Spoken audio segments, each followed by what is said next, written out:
Hey guys, MrPokke here, back with another video, and after a very long day of overstreaming, we are gonna be immediately right back at it with the CN pooling opinions for the upcoming Phainon as well as Fate collab units, with a little bit of inclusions with their kit as well as some general expectations for our first ever collab in Honkai Star. So without further ado, let's just jump straight into today's content, and immediately starting off that is gonna be technically the sole banner from HSR themselves, Phainon, the true blue hyper carry DPS, right? He's gonna be our first unit that has access to 3 different abilities: a real one-man army, a one-man carry, physical weakness implant with immunity and unkillable. For a deeper look into his kit, we are gonna be taking a look into his early access very soon, right? So for Phainon, his entire kit basically revolves around entering into his ultimate stage as fast as possible, right? And then before you enter into the ultimate stage, you do gain 2 sets of Core Flame by using a skill that's gonna be 3 targeting, and any targets from your ally specific to Phainon is also gonna grant him 1 stack of Core Flame, as well as a little bit of a crit damage buff. And then once you do get 12 stacks, which is gonna be very similar to the lore we've been getting, you can then cast Phainon's ultimate. Then during the ultimate state, Phainon will implant a full physical weakness to the enemy team, immunity to crowd control as well as fatal damage, having access to 3 abilities, as well as in that very last action towards his ultimate, he's gonna do 1 big final boom for all of the enemy targets, right? He does have 3 separate abilities, first being a normal base attack, second being like a counter mode where he gives a 100% action value advance for the enemy team, plus a built-in taunt which increases the counter damage based on the number of damage he's going to be receiving, as you can see from this corner over here. And after using these abilities, then you can build up the stacks for your final 3rd abilities, where he literally summons a planet to slam right on top of the enemy. So it's most likely going to be a situation where Phainon would not use this 3rd ability immediately in order to generate more stacks. So most likely he's going to be generating a little bit more with his either basic or the counter stance, and then towards the end let go of his 3rd ability to do the highest possible amount of damage, right? And just one last thing, that's gonna be his technique. It will instant kill any mobs with a black hole, and increasing the technique point cap for your entire team. Also, for each individual mob, you can see it also constitutes as 1 single technique point. So if you kill 2 different mobs, it's gonna consume 2 technique points instantly, right? So for Phainon itself, this will be the 3rd edition of a unique energy ultimate hyper carry, extremely similar to Akron as well as Phainon.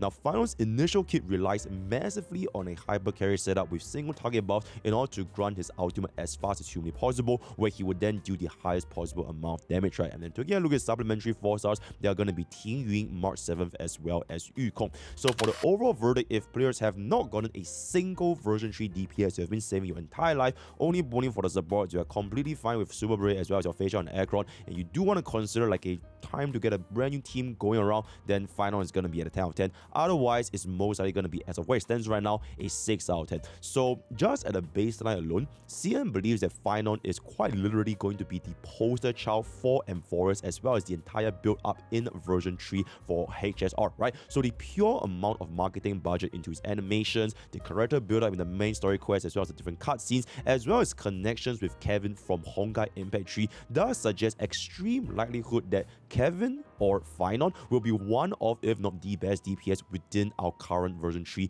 as we go into version 4 next year. That being said, there are multiple concerns with Phainon's kit, which is very reminiscent from CN's opinion with regards to Firefly, right? So during this one-man ultimate, the biggest downfall is that no teammates can help to provide buffs, debuffs, toughness damage, or even additional damage, such as by using the tricycle team con running Tribbie as well as Hyacinth, right? So once the ultimate form is over and unable to finish the stage, such as for example in Pure Fiction as well as Apoc Shadows, then Phainon might need a lot more action value in order to get the ultimate back up again, because during this time in this ultimate stage, since his teammates are not going to be even available to do their actions, it means that your teammates are also not able to get any additional energy, right? So if you want to exit the ultimate form and you have to wait for the entire team to generate energy and give all of the buffs to Phainon in order to hit 12 sets again, it would potentially take a very long time, a little bit similar to Firefly not ending the fight within a single ultimate, which back in those days when they first launched is not that big of a concern. But as the enemy environments grow to be stronger and stronger with HP inflation as well as even toughness bar inflation, it is not very uncommon to see Firefly not finishing a fight within a single ultimate, which then leads to a drastic action value performance decrease as comparable to Phainon if in the future this is going to be the case if he's not able to end the fight within a single ultimate rotation, right? And then this also brings us another question, which is, since if you are going to be running Phainon Phainon alongside with 3 team members, but these team members are not even available to be a target during his ultimate territory mode, then it brings about, do you even run a sustain with Phainon? Because technically speaking, if you were to run a 3+1 sustainless team with Phainon, that is when you can give the highest amount of amplification in terms of damage buffs, debuffs, or even stack generation via Core Flame. Or if you run a sustain with Phainon, which technically improves his survivability outside from his ultimate stage over here. So this ultimately will boil down to the point of, if you are going to be running a 3+1 sustainer setup and he can actually kill the enemy within the ultimate duration, then your team is not really going to face any survival issues, because in that point of time your teammates literally cannot be targeted. So it is a little bit more of like a double-edged sword, like he really just wants to go all in or he fails miserably, because during the time when you go sustainless and you can kill the enemy, then you wouldn't really face any sustain issues. But on the flip side, if you go sustainless and you cannot kill the enemy in the ultimate, and the enemy start to hit your rest of the support teammates and they start dying, that's when the entire team may start to collapse. So players that are a little bit more scared of this scenario where you cannot kill the enemy within a single ultimate rotation, you could consider bringing the traditional hyper carry setup with a sustain. But the drawback of running a sustain with Phainon is that during the ultimate stage, since it's going to be a one-man, the entire time he effectively doesn't require any forms of sustain at all, which means that you are basically sacrificing a huge portion of his potential damage that you will be running with a sustainless team instead of with sustain. So it really is just boiling down to a very fundamental principle of, are you willing to take the risk of giving him as much damage as possible in order to end the fight within this one ultimate? Or if you're not willing to take the risk, are you okay with the fact that Phainon is most likely going to be dealing a lot less damage during ultimate, which means that the fight is going to be dragging on for a much longer period of time compared to a lot of our other traditional hyper carries, right? So this sort of poses like a little bit like a moral dilemma as to play. Should you run sustainer? Should you run sustain? Are you okay with this? And for that, we will have to see how this performance is going to be like when he actually releases, right? So that is going to be there for Phainon. And now jumping on to the actual collaboration, first ever collaboration in honkaistarrail, that is going to be Saber. Just a quick little reminder, the collab banner is actually going to be 1 week after Phainon, so not on the immediate release of Phainon, right? So you do have an additional week to decide if you really want to pull Saber or not, right? So for this specific unit for Saber, she is going to be a wind destruction using the mechanic of core resonance to help her with her energy values as well as the action values itself, right? So her kit basically revolves a little bit similar to Phainon, in which she wants to get this ultimate as fast as possible, but with traditional energy regeneration sources such as Ho helping her to maintain the energy ultimate uptime, right? This ultimate also looks to deal absolutely insane damage because it is the signature Excalibur, and it will also enhance her next basic attack. There are multiple ways to obtain this core resonance, which can improve Saber's damage, energy, as well as action value advance. So as of a base kit right now, she looks to be a very straightforward unit with some interactions alongside the core resonance, and the ultimate damage seems to be the main selling point of her entire kit. Hence, the ways to provide her with an ultimate uptime, such as giving her energy, giving her additional turns, which means you can generate more energy while boosting her damage, should be the very basic way of building Saber's team, which reminds me of a little bit like another win DPS, right? But yeah, so the supplementary Forza is going to be with Hanya, Lynx, as well as Luca. So the overall verdict with the CN community for Saber is honestly super straightforward. It's a collab, and if players, especially gacha players, you guys don't want to miss a potential true limited collab unit, then just go all in, right? And then for the flip side, if you don't really give a damn about Saber, if you don't give a damn about the fake collab, and if you really just care about like meta and min-maxing, then you can technically just chill about it, right? And also, from the way that you look at the CN community, they actually call Saber's Excalibur Kari Stick or Kari Bang, which is the way they say Excalibur in JP is like Excalibur, so Caliban, okay, whatever it is. Yeah, but just a quick little video. So very important thing outside from this is that collab banners within any gacha game, they are the quote-unquote true limited banner, as well as the most FOMO-inducing mechanic of anything. Because if you do lose your opportunities to get a collab unit in the future, few months, few years, and if Type Moon decides that they are never going to run this collab with HSR ever again, you can potentially like break your account by essentially completely locking this account from getting the access to Saber as well as Archer, or I mean in this case the Signature Lycon, right? So with HSR's casual PvE nature, players should at least have the expectations as well as knowledge that not having a collab character, especially when the collab character in question, there are going to be two different DPS, it will never break or save your account in Honkai support rail.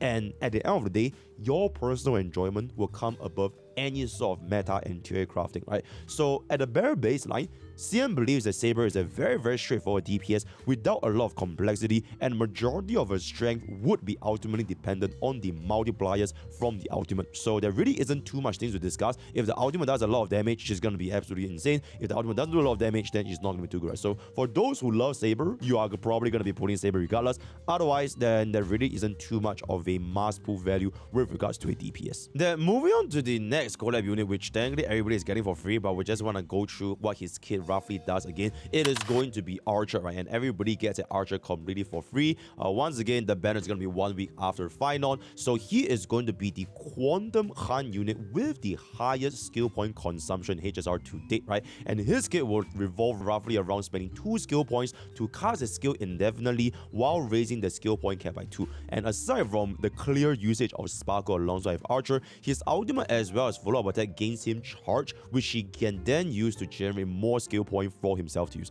So this is also another very straightforward DPS similar to Saber, with instead of the mechanic based on the ultimate, it is based on getting as many skill points as possible, up to 9 alongside with Sparkle, and letting go of every single skill point for their 1 burst duration, a little bit similar to Imbibit to Lune, where you always want to use your enhanced basic tree for the highest possible amount of damage, which is gonna be a little bit like the perfect example of a traditional Han DPS to just go all in the single target burst, right? And speaking of single target, and yes, even though his ultimate animation looks absolutely insane, it is still a single target ultimate, so just keep that in mind. And with multiple ways of obtaining skill points within his base kit, Archer, just like Saber, is ultimately going to be dependent on their actual multipliers to see how well they can perform in the respective endgame environment, right? And then for the verdict for Archer, he is free, so you don't have to think about it. Whereas his light cone, it is technically also free, but I'm going to be talking about it in a separate video coming to your cinema very near you, right? So for CN, they do believe that Archer's introduction finally allows the forgotten unit Sparkle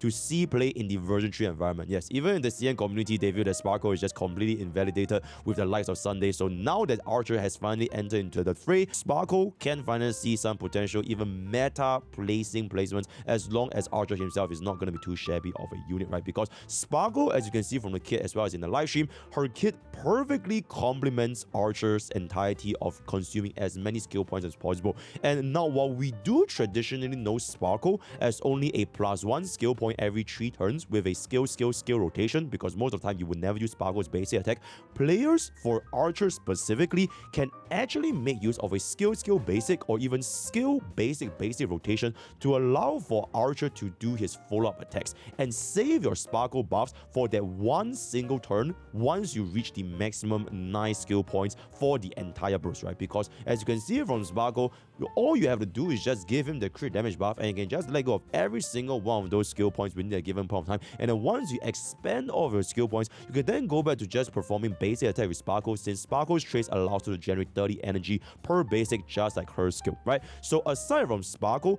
Archer's kit also looks to synergize with pretty much every single support in honkaistarrail, almost all of them having a way to buff his damage, while his skill point reliance can be easily fixed with Sparkle. In terms of performance, CN is going to be a little bit more conservative, especially for a free unit, so we are going to be waiting for the actual multipliers to see how absolutely insane his damage is going to be, especially when you pair him alongside with Sparkle, right? So that is pretty much it gonna be our 3 banners, technically 2 since Archers were free, but jumping into the 6 different reruns. And I know that a lot of people are saying there are 6 reruns, Phainon, Archer, and technically if you want to pull for like Archer plus Saber's Islands, that is basically gonna be 9 different banners in a single patch. Absolutely insane.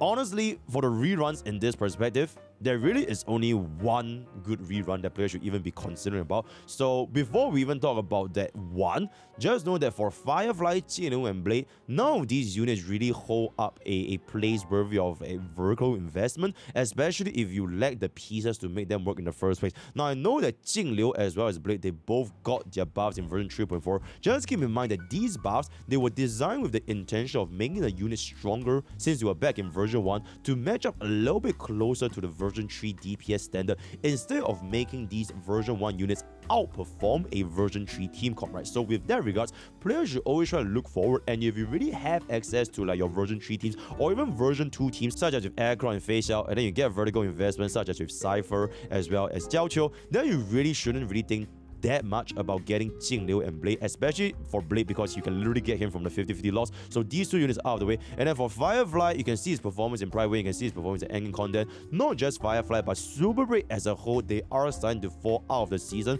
as enemy toughness bars are getting higher and higher, and we are shifting away from the Super Break shielding environment into the brand new HP meta multi-targeting unit, which are gonna be shielding for a brand new archetype within version 3. So within these 3 reruns, none of them really deserves to be considered worthy for. If you really wanted to play for Firefly, for example, because you really pull for Fuke, you pull for your Rame, and you really want to use Firefly, perhaps consider getting an E2, but even then that is going to be a little bit questionable because that is basically equivalent to 2 different 5 stars, right? So then with those DPS out of the way, this is going to be the banner in question.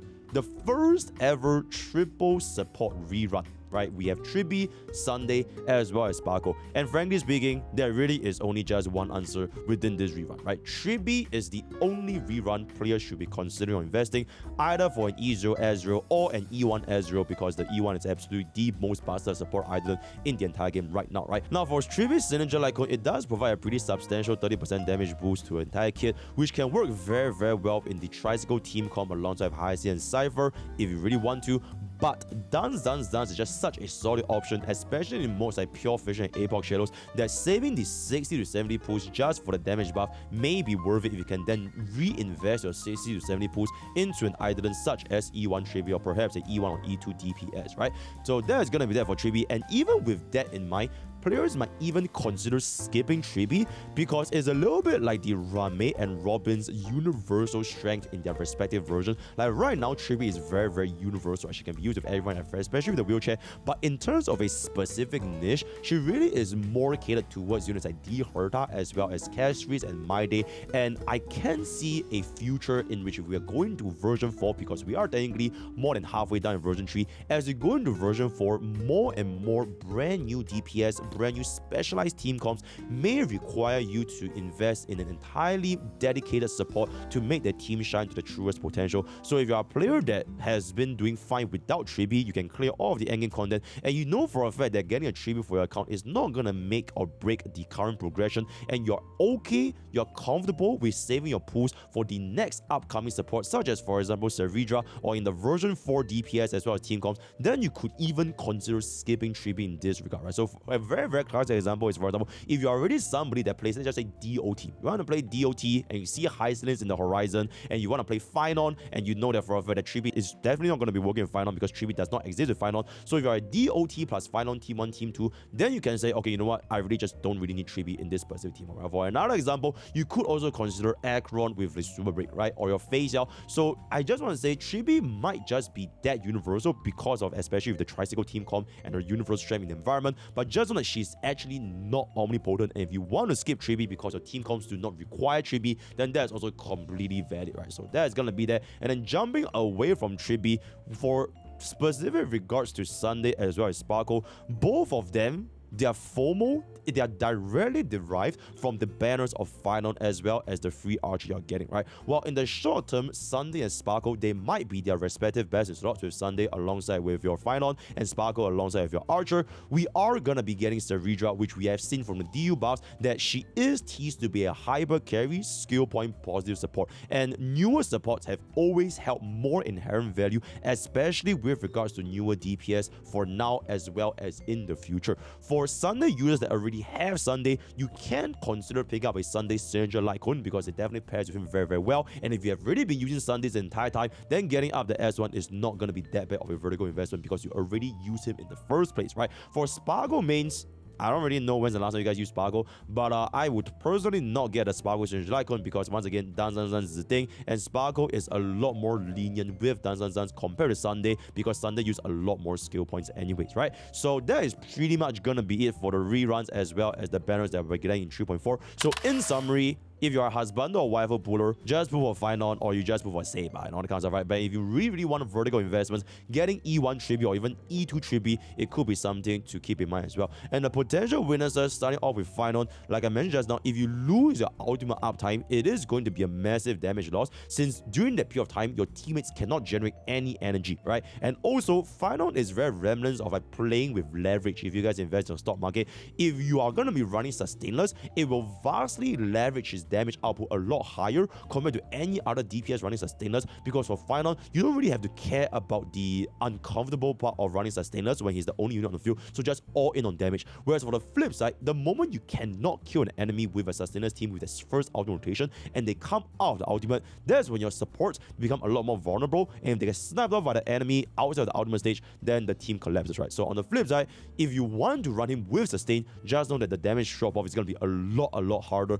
because unlike your other DPSs, no other teammates can be with Phainon during the ultimate stage, right? So just keep that in mind when you're going to be considering pulling for him, right? And then for the collab units, players should definitely manage their expectations. Since broken units for a collab, it means it's going to be super predatory. How can they release broken units for a collab? Because in the future units, future players, if you don't have the collab, yeah, people are going to rage and all that kind of stuff, right? And then for the flip side, if you have a very weak collab units, then not a lot of players are going to be beating even them, giving less demand. You can see the alloy situation in Genshin Impact, so it is what it is. So expect a collab unit's performances to not be overly powerful while also not being overly weak, right? So in conclusion, 3.4 feels a little bit like a fan service patch, with both banners, which is basically going to be Phainon as well as the collabs, having extremely high popularity within the HSR community. Phainos within the story, and fake collab being fake collab, right? So that's pretty much it. Having or not having a very powerful kit seems to weigh a lot lesser compared to the previous patches in version 3.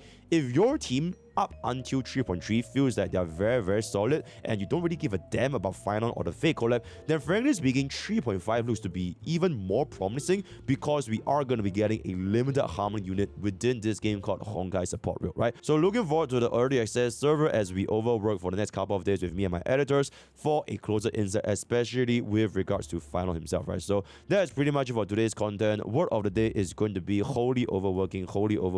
Join Twitch, join YouTube, join Discord, join Use code POKKE or 10% off. Use code POKKE 10% off. I'll see you guys next time. Take care.